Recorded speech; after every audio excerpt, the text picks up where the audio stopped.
अच्छा नेक्स्ट है mesosphere. Mesosphere जो है ना, ये देखें, ये हमने यहाँ पे पढ़ा था ना पहले, जो है ना यहाँ पे जो स्ट्रेटोस्फीयर था ना, स्ट्रेटोस्फीयर के बाद हमने थर्मोस्फीयर लिखा था। मैं भूल गई थी, थर्मोस्फीयर नहीं आना होता, यहाँ पे मीजोस्फीयर आएगा फिर थर्मोस्फीयर। मीजोस्फीयर 55 से 85 किलोमीटर पे है और उसके बाद थर्मोस्फीयर है 85 से 100, फिर एक्स्ट्रोस्फीयर है 500 से 220 किलोमीटर। सो इसमें नोबल गैसेज होती हैं, आयरन वेपर्स होते हैं, और इसका जो टेम्परेचर है ना वो -2 सेंटीग्रेड से 100 सेंटीग्रेड पे होता है। Got it. नेक्स्ट है थर्मोस्फीयर। थर्मोस्फीयर इसमें क्या होता है, इसमें मॉलिक्यूल्स आयन होते हैं। इसमें क्या प्रेजेंट होता है, मॉलिक्यूल आयन। मॉलिक्यूल्स आयन होते हैं, फॉर एग्जांपल N2 प्रेजेंट होता है इसमें, O2 minus, O2 plus, CH4 present होता है।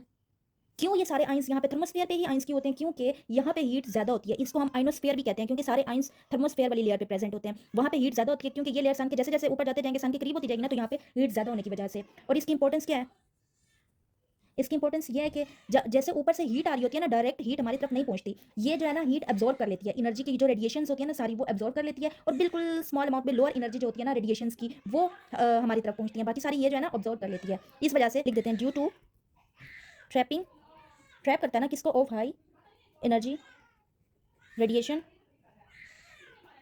लोअर एनर्जी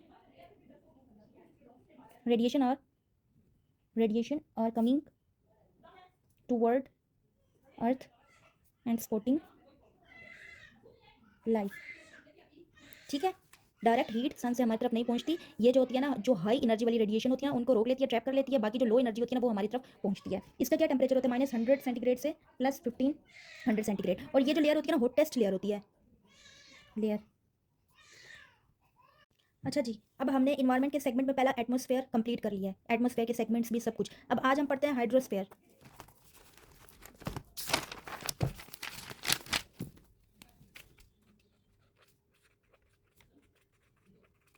हाइड्रोस्फेयर इसके 3 सेगमेंट्स होते हैं, 3 सेगमेंट्स। हाइड्रो का क्या मतलब है, वाटर। अब 3 सेगमेंट्स क्या है, पहला तो 97% जो वाटर है ना, वो ओशन या सी वाटर है, जो कि पीने के काबिल नहीं होता, साल्टिश होता है। 2% जो वाटर होता है ना, वो पोलन आइस कैप्स वाला,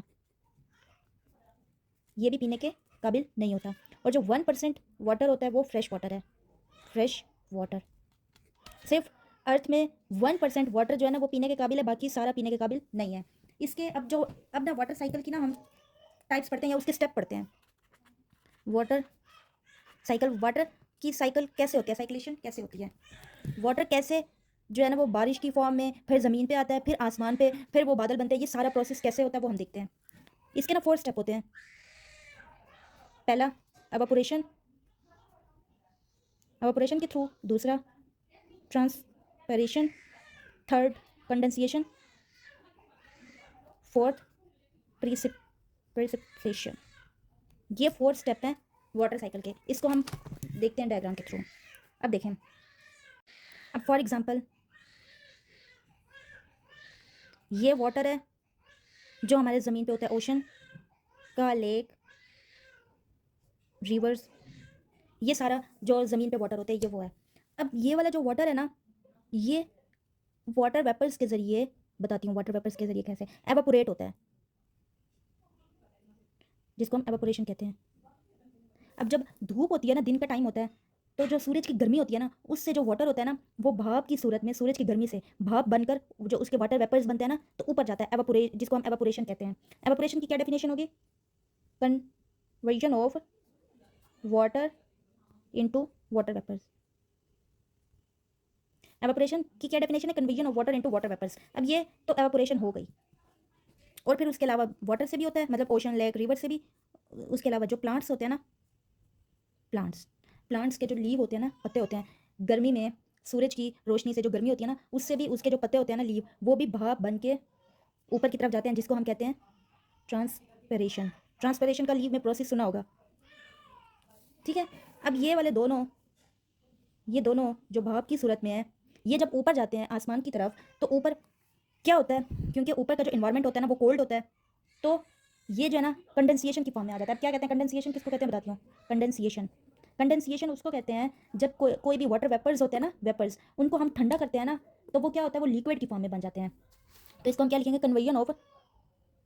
conversion of water vapours into drops, drops की फॉर्म में ऊपर जाके ड्रॉप्स की फॉर्म में आ जाते हैं। अब जैसे जैसे वो ड्रॉप्स होते हैं ना, छोटे छोटे ड्रॉप्स, जब वो एक दूसरे के साथ इकट्ठा होना शुरू होते हैं, जमा होते हैं, तो वो क्या बन जाते हैं, क्लाउड फॉर्मेशन, मतलब क्लाउड बनना शुरू हो जाते हैं, क्लाउड फॉर्मेशन।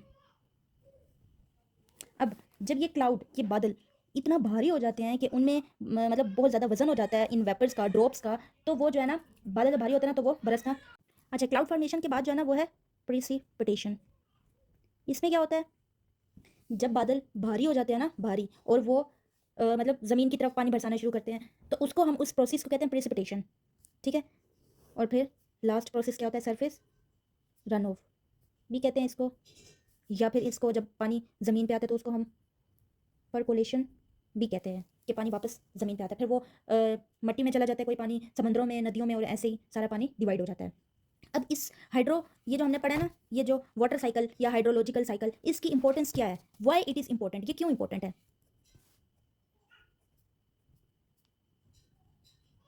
ये इंपॉर्टेंट क्यों है, क्योंकि पहली बात, ये हेल्प करता है मैनेजमेंट में, वाटर की मैनेजमेंट में, ठीक है, सारा एक प्रोसेस के थ्रू मैनेज होता है, और वाटर को स्टोर करने में भी हेल्प करता है, मैनेजमेंट एंड स्टोरेज। यहाँ पे लिख देती हूँ हेल्प इन। सेकंड ये कि ये जो टेम्परेचर होता है ना, इन्वायरमेंट का टेम्परेचर, ये उसको भी मेंटेन करने में हेल्प करता है। कैसे, जब ये ऊपर जाते हैं, ठीक है, ये जो सारा प्रोसेस होता है, ड्रॉप्स की शक्ल में बनते हैं, ये सब, इससे क्या होता है, बादल बनते हैं, ये इन्वायरमेंट जो होता है वो कूल होता है, तो जो टेम्परेचर होता है ना, उसको भी ये मेंटेन करते हैं, maintain temperature from environment. Third क्या है, ये एक नेचुरल वे है किसको, वाटर को प्योरीफाई करने का, वाटर को प्योरीफाई करने का एक नेचुरल वे है। उसके अलावा इन्वायरमेंट को भी क्लीन करने का, इससे जब पानी आता है दरख्त साफ होते हैं, मतलब जो जो भी, जहाँ जहाँ भी मिट्टी वगैरह होती है, तो वो क्लीन हो जाती है, purify, natural way to purify, okay. और भी मतलब इसके बहुत सारी इंपॉर्टेंस है, और बाकी आपने ना खुद देख लेना है। हमारा एटमॉस्फेयर भी हो गया, हाइड्रोस्फेयर भी हो गया, अब है लिथोस्फेयर।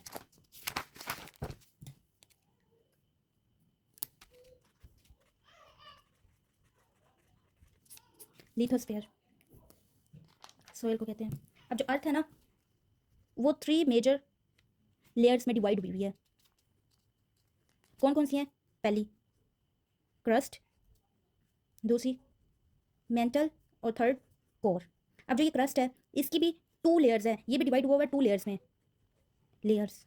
वो 2 लेयर्स कौन सी हैं वो हम आगे पढ़ते हैं। अच्छा, मैं आपको बता देती हूँ, लेकिन डायग्राम के थ्रू मजीद हम इसको डिटेल में पढ़ेंगे। एक होती है ओशन वाली जो क्रस्ट होती है, ओशनिक क्रस्ट, और दूसरी होती है कॉन्टिनेंशियल क्रस्ट। ओशनिक क्रस्ट कौन सी होती है, यहाँ पे लिख देती हूँ, ओशनिक क्रस्ट, कॉन्टिन्यूटियल क्रस्ट। ये जो समंदर है ना, समंदर के नीचे 5 से 9 गहराई नीचे तक वाला जो हिस्सा होता है ना, वो ओशनिक क्रस्ट होता है। और कॉन्टिन्यूशियल क्रस्ट, ये जो हमारी समंदर के ऊपर वाली जो हमारी खुश्की है, जहाँ पे हम रह रहे होते हैं, यहाँ से लगा के 40 to 50 किलोमीटर नीचे तक जो है ना, वो कॉन्टिन्यूशियल क्रस्ट है। समंदर से नीचे जितना भी 5 से 9 फीट जितना भी गहराई है ना, वो सारी इसमें आ जाती है। और मेंटल की, अच्छा यहाँ से ना अब हम एक डायग्राम बनाते हैं, उसके थ्रू समझते हैं, यहाँ से आपको समझ नहीं आएगी।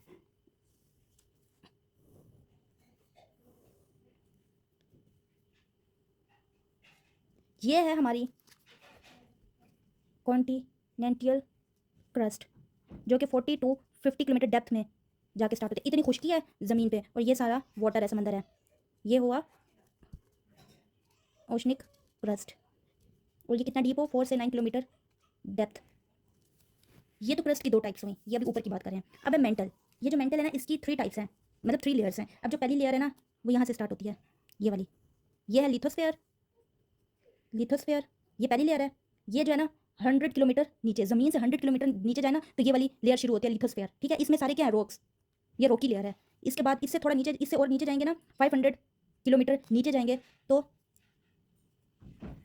एथोस्फेयर, इस लेयर का नाम है एथोस्फेयर। ये जो है ना 500 किलोमीटर डेप्थ में जाएंगे तो ये वाली लेयर है। इस लेयर में सारा साल्ट होता है, साल्टी लेयर इसको बोलते हैं, ठीक है। ये रॉकी लेयर है, ये साल्टी लेयर है। इससे नीचे जब जाएंगे उसका नाम है मीसोस्फेयर, मीसोस्फेयर। और ये जो होती है ना 2900 किलोमीटर डेप्थ में जाओ तो ये वाली लेयर स्टार्ट होती है। अब ये जो 3 लेयर्स हमने इनकी बात की, ये सारे टाइप्स हैं मेंटल की, ये मेंटल की लेयर है। और ये पूरा एरिया क्या है, मेंटल। 3 हमने डिवाइड किया ना मेजर लेयर्स, कौन से, क्रस्ट ये वाला हिस्सा, मेंटल ये वाला जिसमें ये 3 डिवीजन है, यहाँ पे लिख दूँ। अब है कोर। जो कोर है ना, उसकी भी 2 हैं, एक होता है आउटर कोर, यहाँ पे आउटर कोर, और ये इनर कोर। जो आउटर कोर है ना, वो 5500 डेप्थ में जाएंगे ना, 5500 से किलोमीटर से ये स्टार्ट होती है, इसको कहते हैं आउटर कोर। और इससे जो नीचे वाला है ना, ये वाला 6300 से स्टार्ट होती है, और ये सबसे हॉटेस्ट लेयर होती है, ये बहुत गर्म होती है ये लेयर, ठीक है। अब ये जो क्रस्ट है ना, ये यहाँ पे लिखती हूँ, अच्छा यहीं पे ही लिखती हूँ, ये जो क्रस्ट है ओनली 1% है, आप यहाँ से देख भी सकते हैं ओनली 1% है, ज़मीन का 1% हिस्सा क्रस्ट है। जो मेंटल है ना 84% टोटल अर्थ का 84%, ये देखें 84% जो पार्ट है ना वो मेंटल का है, और जो कोर है उसका 15%, टोटल अर्थ का 15% कोर में आता है। और ये जो सारी लेयर्स हैं ये सारी सॉलिड हैं, यहाँ पे लिख देती हूँ ऑल लेयर्स आर सॉलिड, सिवाय कौन सी, एक्सेप्ट क्रस्ट। इस क्रस्ट की लेयर के अलावा बाकी सारी लेयर सॉलिड में है। अब ये क्यों नहीं है सॉलिड में, क्योंकि क्रस्ट में ऑक्सीजन होता है, पाई जाती है ना ऑक्सीजन, सिलिकॉन, एल्यूमिनियम, अच्छा मैं यहाँ पे लिखती हूँ ऑक्सीजन,